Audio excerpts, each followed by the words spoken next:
अस्सलामु अलैकुम वरहमतुल्लाहि वबरकातुहू। हक मीडिया के स्पेशल प्रोग्राम में आपका इस्तकबाल है। मैं फैजुल बारी। नाजरीन, पिछले 27 दिसंबर से हल्द्वानी के उत्तराखंड में लोग प्रोटेस्ट कर रहे हैं। प्रोटेस्ट की वजह है इलीगल इंक्रोचमेंट के नाम पर 4300 घरों को तोड़ना। लोग रो रहे हैं, दुआएं कर रहे हैं, हाथ जोड़ रहे हैं। अब यह न्यूज़ लोकल मीडिया से मेन स्ट्रीम मीडिया में आ चुकी है, मगर इस पूरे मामले में कुछ बहुत अहम पहलू हैं जिसको अनफॉर्चुनेटली डिस्कस नहीं किया गया है।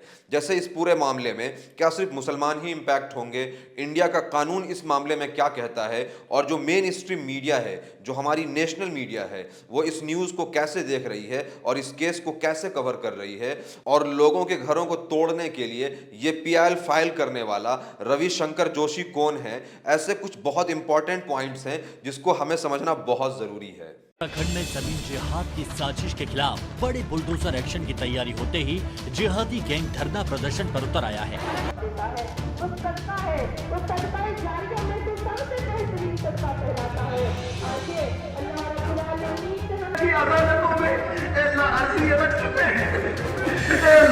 वो दरबार है जहाँ इंसान ही होता है, जहाँ आज तक किसी का जुल्म नहीं।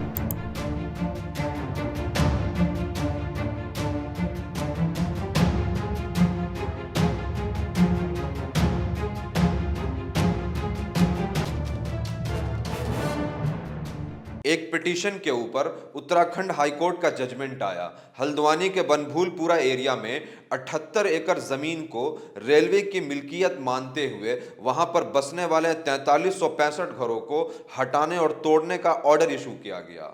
लोगों ने 27 दिसंबर से इसके खिलाफ रोड के ऊपर आकर के पीसफुल तरीके से प्रोटेस्ट करना शुरू किया।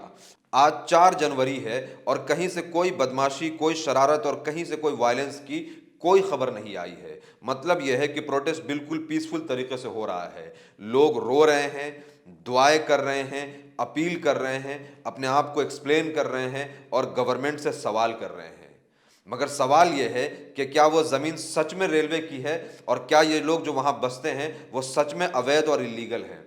हमारे सरों से हमारी घर की छत ही छीन ली जाए, हम कैसे बर्दाश्त कर लेंगे? ये 50,000 का मजबा कहाँ जाए? ए अल्लाह, दुनिया सारी जानती है, ए अल्लाह दुनिया इसको अच्छी तरह से जानती है। रेल में इंसानियत की ज्यादा जरूरत है या घर इंसान के लिए ज्यादा जरूरी है? ए अल्लाह।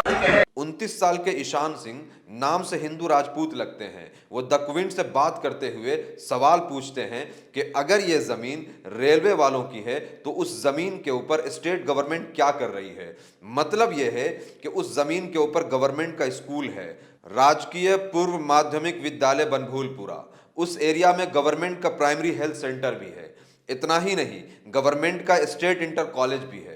ईशान एक फार्मासिस्ट हैं जो उसी इलाके में रहते हैं और वो ये कहते हैं कि इस इलाके में वो बचपन से रह रहे हैं और उनके ग्रैंडफादर यानी दादा भी वही थे।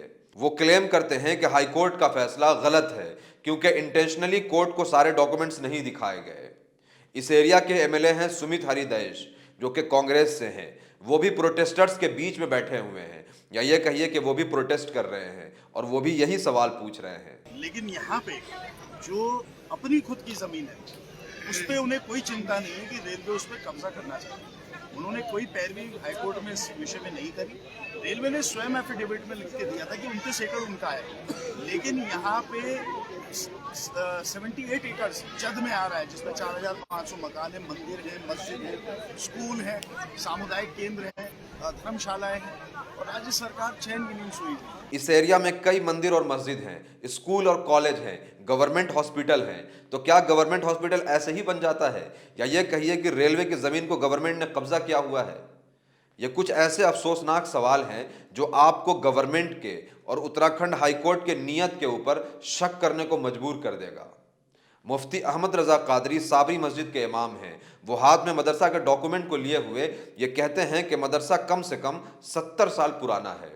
59 साल के मोहम्मद इसरार खान हाथ में electricity bill, water bill, house tax का डॉक्यूमेंट और रिसीट दिखाते हुए ये कहते हैं कि वो सारे टैक्सेस पे करने के बाद भी वो इलीगल कैसे हो गए। अब सवाल यह है कि अगर ये लोग इलीगल थे तो ये टैक्स, ये बिल किस बात का गवर्नमेंट को पे किया जा रहा था और गवर्नमेंट वहां से लोगों से किस बात का टैक्स वसूल कर रही थी। रेलवे की जमीन, गवर्नमेंट ऑफ इंडिया की जमीन इंडिया में लाखों एकड़ में यूं ही बर्बाद पड़ी है। इंडिया टुडे की रिपोर्ट के अकॉर्डिंग चाइना ने इंडिया के अंदर 38,000 स्क्वायर किलोमीटर जमीन को कब्जा किया हुआ है। आपको शायद 38,000 किलोमीटर महसूस ना हो, इसीलिए आप इसको रिलेट कीजिए। दिल्ली की जो टोटल जमीन है वो 1482 स्क्वायर किलोमीटर है। मतलब दिल्ली का जो टोटल जमीन है उसके 25 गुना से भी ज्यादा जमीन को चाइना ने कब्जा किया हुआ है। यह मैं अपनी तरफ से नहीं कह रहा हूं, बल्कि इंडिया के defence minister Rajnath Singh parliament में कह रहे हैं कि चाइना लद्दाख में भारत की लगभग 38,000 स्क्वायर किलोमीटर भूमि का अनधिकृत या कब्जा किए हुए है। चाइना इंडिया में घुस करके न सिर्फ यह कि अरुणाचल प्रदेश में जमीन कब्जा कर रहा है, बल्कि वहां पर कॉलोनी और घर बसा रहा है। वहां आप विदेशी फुल्ली इलीगल ऑक्युपायर से लड़ नहीं पा रहे हैं और यहां अपने ही सिटीजन्स के घरों को उजाड़ रहे हैं। या ये समझिए कि मुसलमानों को इस बात की गलतफहमी है कि वो हिंदुस्तान में इज्जत के साथ जिंदा रह सकते हैं। अब यहाँ ये सवाल है कि अगर ये पूरा मामला सिर्फ लैंड का है तो गवर्नमेंट लैंड, रेलवे लैंड इसी हिंदुस्तान में लाखों एकड़ में इसी हिंदुस्तान के सिटीजन्स के जरिए कब्जे में है, तो ये भनभूलपुरा की ही जमीन क्यों कंट्रोवर्सी की पात्र बनी है? इस सवाल को समझने के लिए आपको एक झन्नाटेदार फैक्ट को समझना और मानना पड़ेगा। इस मामले के पीछे है एक आइडिया एक एक्टिविस्ट का, जो फेसबुक के ऊपर आरएसएस के आइडियोलॉग को प्रमोट करता है और उसको वर्शिप करता है। नाम है रविशंकर जोशी। इसी ने साल 2016 9 नवंबर को उस जमीन के खिलाफ इलीगल इंक्रोचमेंट के नाम पर पीआईएल फाइल किया था। अब यहां आप इस बात के लिए बनभूलपुरा के मुसलमानों को कसूरवार मान सकते हैं कि जब 2016 में उनको घरों से बेघर करने के लिए पीआईएल फाइल किया गया था तो वो तब क्यों नहीं लड़े, तब क्यों उन्होंने आवाज नहीं उठाया? कम से कम अपने लिए तो आवाज उठा लेते। बहरहाल इस पूरे मामले में इंडिया का कानून और सुप्रीम कोर्ट का जजमेंट क्या कहता है उसको समझिए।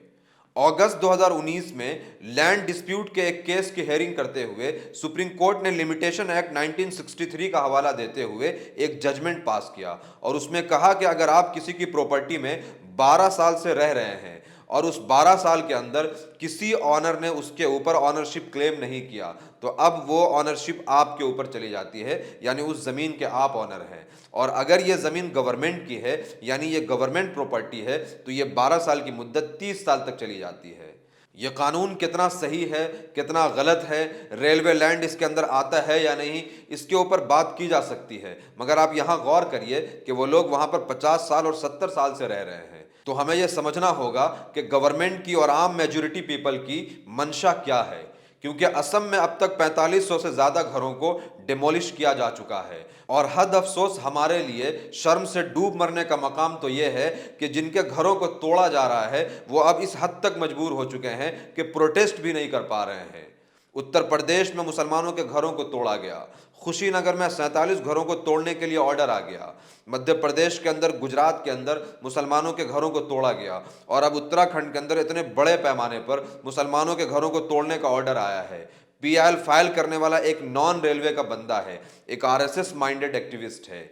यह हकायक हमें कुछ बहुत ही खतरनाक और खौफनाक चीजों की तरफ इशारा कर रहा है। अब इसमें एक बेहूदगी देखें, इन सब के खिलाफ जिसको सवाल उठाने चाहिए थे, जिसको सच दिखाना चाहिए था, वो है मेन स्ट्रीम मीडिया, मगर वो क्या कर रही है उसको चेक करिए। उत्तराखंड में जमीन जिहाद की साजिश के खिलाफ बड़े बुलडोजर एक्शन की तैयारी होते ही जिहादी गैंग धरना प्रदर्शन पर उतर आया है।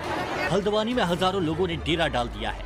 रात दिन धरना प्रदर्शन चल रहा है। मकसद एक ही है कि जमीन जिहाद की साजिश के खिलाफ धामी सरकार के बुलडोजर एक्शन को किसी तरह रोका जा सके। टाइम्स नाउ अपने न्यूज कवरेज में इस पूरे मामले को जमीन जिहाद कहता है और जो लोग प्रोटेस्ट कर रहे हैं उनको जिहादी धरना गैंग कहते हैं। जिहाद अपने आप में यकीनन एक मुकद्दस लफ्ज़ है और हम सब बदतरीन गुनाहगार हैं कि अल्लाह के रसूल के हुर्मत पर बात आई और हम खड़े नहीं हो सके, अल्लाह के घर को हम बचा नहीं सके।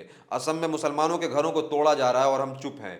उत्तर प्रदेश में और मध्य प्रदेश में मुसलमानों के घरों को तोड़ा जा रहा है और हम चुप हैं, कोई आवाज़ नहीं उठाई। और हम में से बेशतर लोगों को इस पूरे डरावने सच के बारे में मालूम ही नहीं है।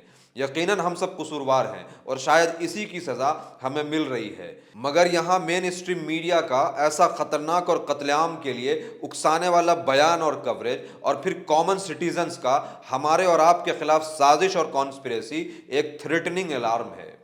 ऐसे में हम जैसे जर्नलिस्टों और एक्टिविस्टों की यह जिम्मेदारी है कि वो चीज़ों को पढ़ें और समझें और फिर लोगों को अवेयर करें, एक्सपोज करें। और ये जो एक्टिविस्ट हैं और जो जर्नलिस्ट और न्यूज़ एंकर हैं जो स्टूडियो में बैठे आतंकवादी हैं, उनको एक्सपोज करें।